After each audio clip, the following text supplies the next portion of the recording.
Hello aspirants and welcome again to Legacy IS Academy. In this video, we will see as to how this ongoing US-Israel versus the Iran war is basically shaping the responses from the Gulf nations and how it has divided the response from the Gulf nations.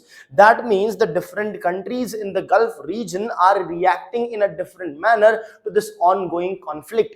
So we will understand as to what has been the impact, which are the countries that have got involved or is getting impact, and what has been the responses of the different countries and on whose side they are, which we will understand with respect to the actions or the strategy that they have taken up. So let us get started with this video. The very first thing is about what is the news.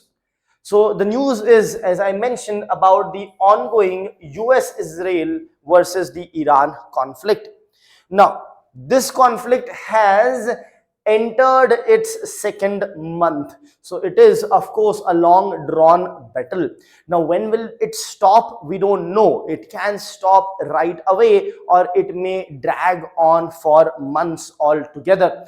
Now, subsequent to this, what has happened is the Gulf countries themselves have come under the direct attack of Iran.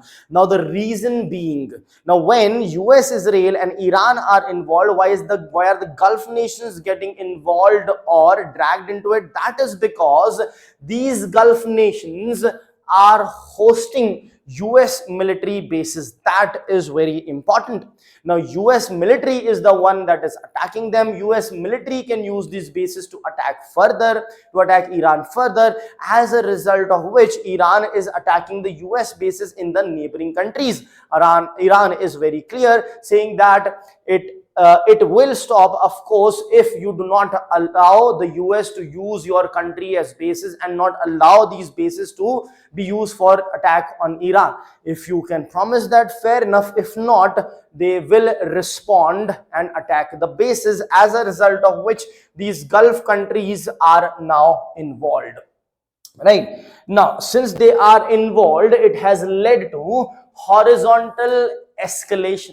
That means the conflict has spread. You can see the spread of the conflict, killing so many people and wounding innumerous people as well. It has basically spread all over the region. Now, interestingly, the US, which has been the aggressor over here, its country is not affected at all. Right, its country is not present in this region, right? Of course, its personnel have lost life, but they are the ones actively entering, coming over here and attacking.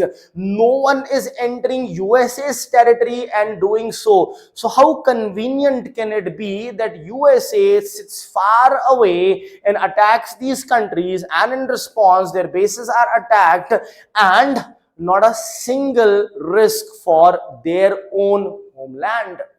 So isn't it an unethical way of war?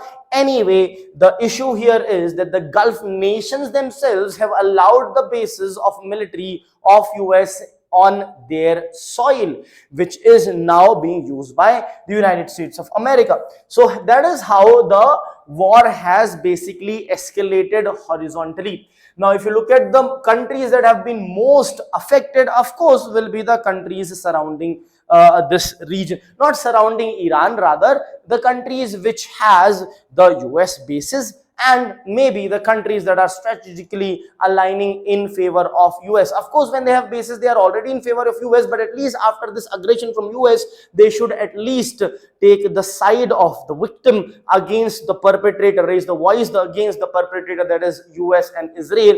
But we will see whether that is happening or not.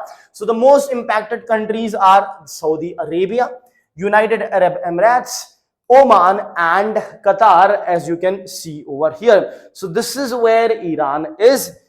Then you have UAE, Oman, Qatar and Saudi Arabia. Now these are the radius of basically Iranian missiles. So Iranian missiles can cover the entire region of Middle East or the countries that are most impacted over here. It can of course cover Israel as well, and in fact beyond. Now, what are the common vulnerabilities of these countries? Common vulnerability is proximity to Iran, right? They are close to Iran, can be attacked, can be targeted. That is one. Next, presence of military US bases. In fact, this is the most important vulnerability. Not just this, subsequently keeping on allowing the use of these bases by USA. Dependence on energy exports, all these things are the vulnerabilities of these countries which are most affected. Now let us see the Saudi Arabia and the UAE's strategic alliance. So their leadership has sort of allied. The key developments aside here is keeping aside the conflicts, the issues that these two have with respect to Yemen, so on and so forth. They have kept it aside. And what is their strategic stance? Their stance is to support US military action, though a sad stance, because that is not going to, stop the war, of course. At the same time, it is from the side of the aggressors of this war. But yes, that is the stance of these two nations in the Middle East region. Now, what has been Iran's strategy over here? Iran's strategy has been to target the US bases and the Gulf infrastructure. Now, why so? In order to put pressure on US. How will that put pressure on US? Because these US bases that are being targeted are in these Gulf regions. When they get targeted, of course, the countries where they are can put pressure on United States of America. But as we have seen, that is not as such happening. As you can see, UAE and Saudi Arabia are still having a stance of supporting United States of America. Next is Oman and Qatar's diplomatic approach. So they have taken the diplomatic channel, wherein Oman, which is known for its constructive neutrality and has traditionally been mediator between Switzerland, known as the Switzerland of East. Why the Switzerland of East? A lot of mediatory talks, conventions, or you can say meetings take place in Switzerland. So Oman is known as the Switzerland of East. Whereas if Qatar is concerned, it shares world's largest gas field with Iran, of course, will definitely be highly dependent with respect to the stability in this region. So what approach do they have? See, Oman is talking about neutrality. Qatar is talking about negotiations and de-escalation.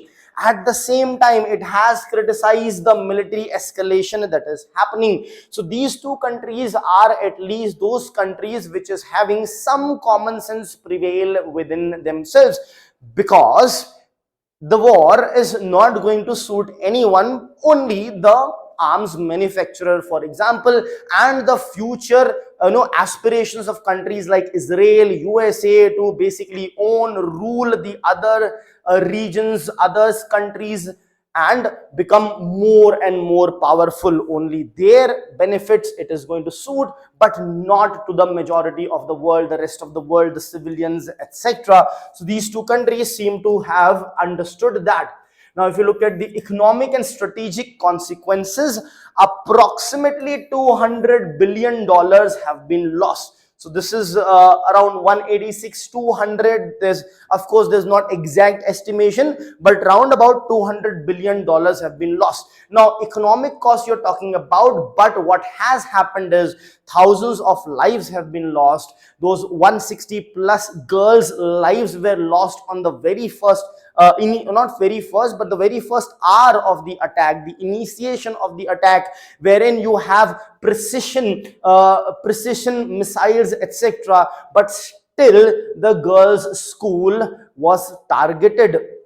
Right. So that is itself a start, which is a very unethical one anyway. So apart from the lives lost, because lives are priceless, if you talk about the other monetary losses, you have around $200 billion of losses that are happening in the Gulf region. Now, what are the implications for India? Now, India has an opportunity to act as a credible mediator. India can act as a credible mediator, thus stepping its foot more prominently as becoming the leader of the world, or at least one of the leader of the multipolar world in the future, and strengthen its ties with Gulf nations.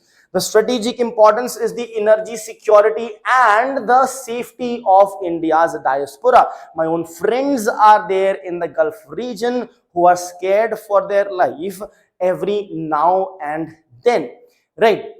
So Indian diaspora plays an important role. India's energy security is quite important. India can act as a mediator and strengthen ties with USA. So the world waits for this conflict to stop. How will it stop? We can only guess. Thank you.